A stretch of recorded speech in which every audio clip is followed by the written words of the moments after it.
nzonga kokangisa bisaka wa bande Pourquoi victime ya viol a communauté bouillé. A violé qui m'a des jours jeudi, toi là la butu. Ma pas n'est pas quitté, na la qui pour moulera moulunge zaki, na la salon. Là ce gamba na butu et na moni na simonanga, ça qui na liputa, alors on l'a liputa, alors on l'a la caleçon. Non, première fois là, violé na aucun allez c'est pas na capable. En tout cas, Marcel Yaboye et ça les makepere. bande kokangisa ye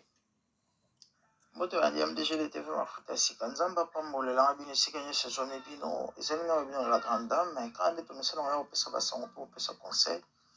mikolo oyo mwa absence ezali remarqué mais très bientôt par la grâce de Dieu tu semaine oyo tozobanda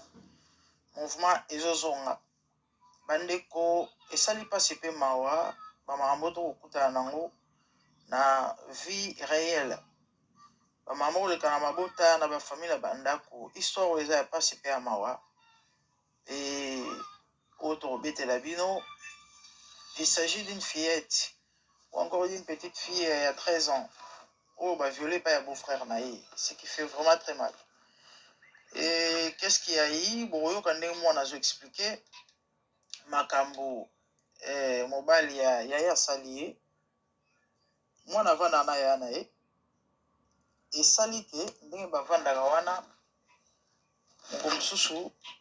mobali ya yaya abengani yaya kaka baincompréhension ndenge ezalaka na libala mwa koswana ayebisi akanga bisaka nzonga kokangisa bisaka wana bande kokangisa ye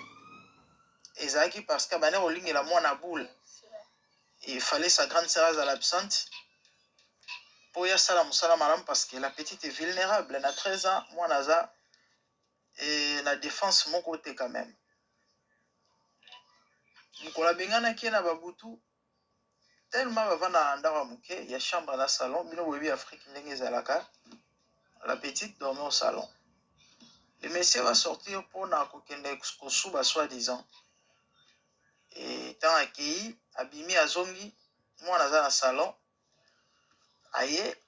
bisika mwana alalaki abandi kosimba mwana na kosimba mwana abandi kolongola mwana bilamba.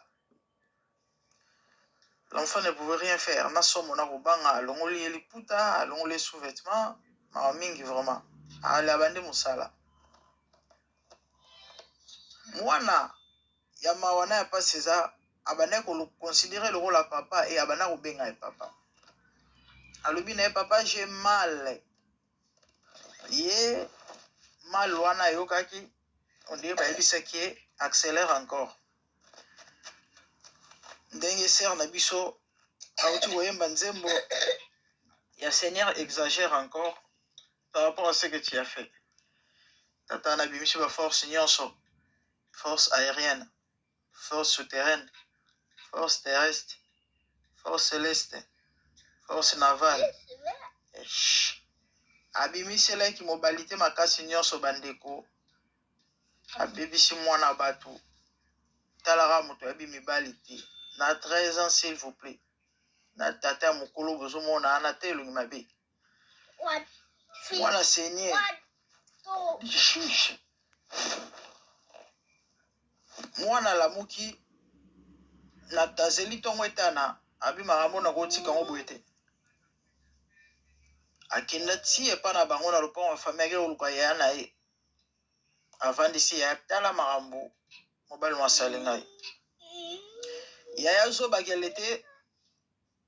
abisi mwana aboma secret etikala entre bango mais Dieu merci. Moi je dirais c'était un ange qui passait. Ndeko mususu ya bango kaka ayoki makelele eko son ndenge ntango bazo solola. Abi non pas question mamuni na obi bozo loba masoni bo betao. Donc moi ba camoufler ba bombe ezaki te. Allez, c'est comme ça bakei baki rotoka voyou wana batie na boloko la fille est au hôpital. Yele voyou ya pasteur awangani. Na hôpital basali constat bamoni ke défloration uti ko salema récemment basali yango kala te les amis quelle méchanceté ko bebisa mwana bato boye lelo bana basi surtout na Kinshasa bazala su malonga te conjoncture ya mboka tellement pasi na 10 ans 11 ans mwana ayeba déjà mibali etango maloba koyeba mibali na vrai sens ya mo koyeba mibali ndenge mokolo alalaka na mobali bandeko bolimbisanga tolobaka makambo ndenge ezali ndenge mwana ya 12 ans alala na mobali bolimbisa ezokota na pete ezobima na pete na mobali ya mokolo s'il vous plaît tozala batémoignage ebele ya bamakambo oyo ezosalema mwana bato na ba 13 ans ayeba ye mibali te bandeko certainement azali ne mwana malamu mwana bato abatela virginité na ye mobali ya vie na ye to mpe mobali ya liboso kodeflore ezala mobali oyo ye alingi non koya kotraumatize vie ya mwana bato boye bandeko esali pasi ye zoba ya yaya babengani na ndako ya libala olamema leki ya mona ekotikala leki wana ezalaki gage ke ya kozonga na ndako wana atiki leki na ye akei ntango aza koinforme ye akoloba na mwana kanga monoko. Au fait il y a beaucoup de mamans qui sont comme ça bana basi ebele baza boye ne raison nga na kosalela émission mama fungola miso mwana si aloba na yo abetela o lisolo ke tonto asimbaka nga ke papa asimbaka nga ke yaya asimbaka ngai kozwa yango bablage te kozwa yango ala légère te kolekisa yango te kaka mbala liboso ayebisi yo wana en tout cas considérer yango mpe luka solution bana ebele base faire abuser boye baleki ebele base faire abuser boye pa babeau frère soi-disant na ndako bazalaka beau frère azosala baavance ake kofunda yaya aza kofinga ye kaka nde agangela ye mwana yo so bolingo bebisa yango libala quel genre de yaya comme ça on dit libala ekoma fin du monde terminus makambo nyonso maman une fois la bête lisolo moko ane passé la chaîne nanga une fillette de 12 ans s'il vous plaît tombée enceinte na mobali ya mama na ye e ya mabe na ya mawa na ya pasi ezake mama bengani mwana ke ovanda na ndako koko na ye mwana kumbi zemi ya nani ya tata na ye Seigneur Jésus mobali ya mama na ye aboti non mokili oyo bandeko na ngai nzambe asunga biso eza pasi eza mawa mama mwana si aloba na o papa simbanga tonto simbanga ye ere yango avant que le pire arrive avant mabe ekoma luka solution mbana ebele base faire abuser touti kobeta lisolo soki 2 jours ka passé il y avait Tony Montana na Londres awa et toyoki baeko il paraîtrait tata azalaka na malade ya mabe quand nde nayebisa bino quand je fais l'émission ke elongi ya tata forme na omonela yango azangi maladi wana te et effectivement hier là où j'étais nazoka baobeta lisolo yango bato bayebi ye ndekoma alobi no biso tobetela mariage ya tata wana non ndenge nazala na kutu balobaka azalaka nango botala makambo ya boye botala niveau kindoki botala niveau méchanceté botala mokili oyo ndenge ya mabe parents veillant sur les enfants surtout bana basi même ya mibali tobetaki lisolo ya ndeko na biso comment il s'appelle Ferdi Coco o badefloré pa ya cousin un petit garçon son cousin a déchasté na lobata kodefloré a déchasté na nsima s'il vous plaît et comment nango habitude nzoka nde oyo bazwi ye bake kotambola bake somba babombo azwi amemi ake na ye ale lelo ndeko mobala akoma homo akoma madese akoma pedula pourquoi son cousin propre moto abanda kosala makambo wana mwana mesani nango mwana azwi gu bandeko na olobala baparent mbongo yana suka te yana baboti ebele babandona bana na triste sor ono ya mbongo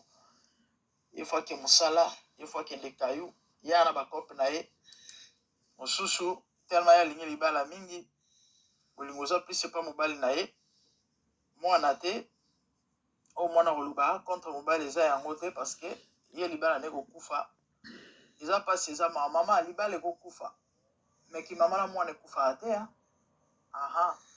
eloko oyo ozobosana libala ekokufa obala mobali mosusu me mwana soki akufi ozwa su mwana mosusu te oyo akoremplace ye ya age wana ya modèle wana ya ndenge o wana azalaki esi le perdre mwana kei bapara bofungola miso badeko mambo ezosala mpasi apparemment comme on dirait nayebi te neti épidémie moko okende na TikTok okuta lisolo ya bajara boye okende na YouTube okende na Facebook donc oyoka na quartier na famille moko songolo bato moko songolo bayebi bamama mboka ya balolenge boye. Et puis franchement les hommes ne comprennent pas mibali yango so ezala mpenza problème avec les hommes. Et ce voyou ici on l'appelle pasteur. Imaginez moto aza sansa koéduke masse ya kolakisa bato nzela. C'est vrai bien que bafo baza ebele infiltré bon ana efo akelata kombo ya mosali na nzambe mpona kosalir koterne image ya église nde pasi oyo église eza komona lelo na temps actuel bato bakosala babétise. Récemment na kota komona video moko ya même pas un mois bato moko bakesambola na mangengenge soki lusizila soki wapi mama moko je sais pas azalaki certainement ye moko a se faire agresser soi-disant par un prophète bandeko abeta ye à mort abotola esaki na mbongo. Heureusement pour elle bato babandaki koleka ntango azoganga en fait bato baye au secours nini ote soi-disant prophète basepelisa prophète wana ava baetikela maboko ya mbila azwa kuba tala moto amibambi nde kombo prophète. Vraiment nayebi te makambo oyo solution yango eza nini. Nzambe kasunga bato bazwa mayele bafungola miso lelo oyo église ekomi considéré comme eloko moko boye et bar kutu bien boîte de nuit kutu bien ouais na boîte de nuit baprostitué bayaka wana kutu bien moto so ayoki kaka kombo ya prophète ya pasteur ya église on dirait batangeli ye dénomination moko ya bacriminel moko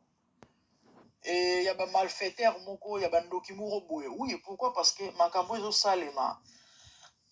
na bato baza censé ya kobengama bato ya nzambe c'est compliqué.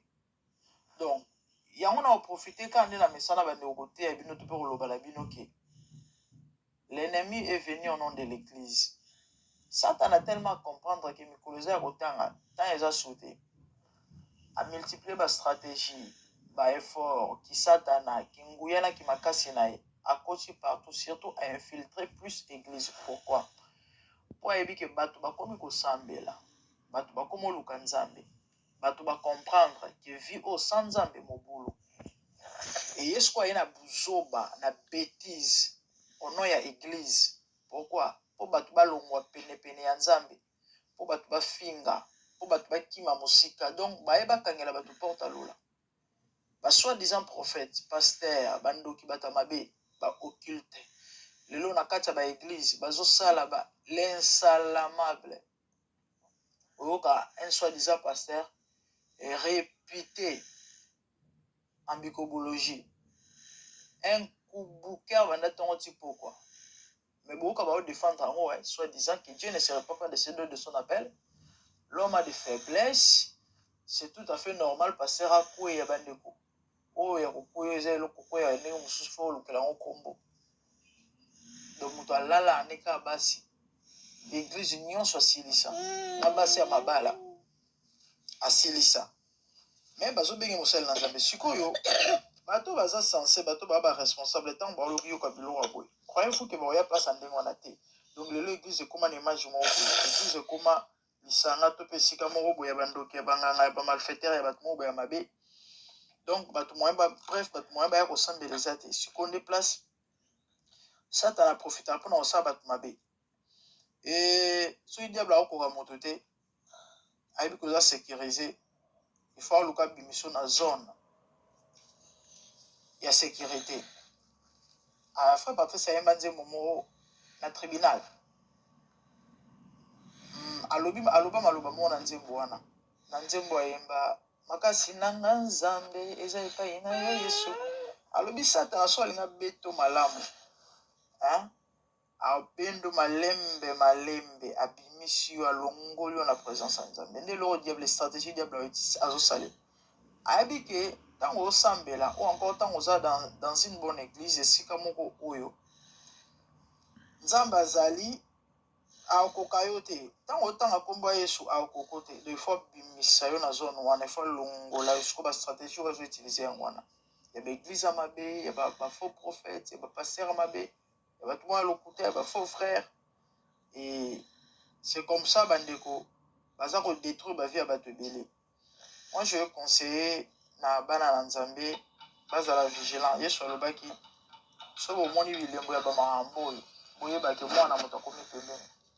yo na place oza scandaliser au pasteur asalaki au prophète asalaki azongisaki au contraire toi cherche Dieu yo kobana kobanga nzambe kobana koluka nzambe na kolinga nzambe parce que tondimela yesu tondimela bato te babenga biso badisciple ya yesu eno badisciple ya bato. C'est ça bagé na bastratégie ya diable. Vraiment les amis ça fait très mal. Vous devez retenir en émission lelo bandeko eza ke kozala vigilance surtout na bana biso et puis kopesa confiance na moto nyonso te po ayebiso kaka mosali na nzambe. Je vous ai toujours dit mosali na nzambe bayebaki te na mateyo azoteya to po apesi yo prophétie ekokisami ona bible elobi on reconnaît un prophète lorsqu'il dit des choses qui s'accomplissent bongo ba oyo bazokenda koswaka bakasa na lubumbashi batyaka na sala lole mamba oloba ekokisama te. Mwana mwasi oyo abelelaka Paul en disant que ce sont des serviteurs de Dieu akosaka mwasi wana azali pe prophète à solo. Donc ça ne suffit pas. C'est vrai il y a des signes oyo bakoyebela mosali na nzambe ya solo mais ça ne suffit pas. La vraie l'olenge ya ko reconnaître un vrai serviteur de Dieu ce n'est que par la révélation. Pourquoi? Parce que révélation ekosala te. Révélation nzambe apesi yo ekosala te. Quand tu pries, tu demandes à Dieu, Seigneur, moto oyo aza ndenge nini nzambe akolakisa yo to pa oloba na yo ke effectivement moto nayebi moto mosali na ngai moto aza boye wana nde okomprendre ke non c'est un serviteur de Dieu.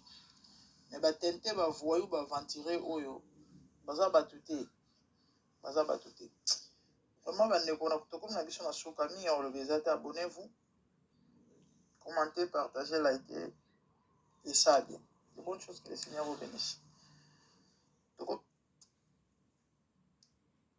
Victime ya viol a communiqué bouillé. aviolaki nga le jour ya jeudi tolalai na butu mapa nayebaki te nalalaki mpo loka molungi ezalaki nalai na salon nasukambo na butu we namoni ye na nsima mokongo na nga azalaki na liputa alongolinga liputa alongolinga na kaleson anga nona première fois na nga yolinga na okanga nese papa na oka pasi En tout cas, baseli ya boye esalemaki pele. Tokomi na biso na suka, merci beaucoup.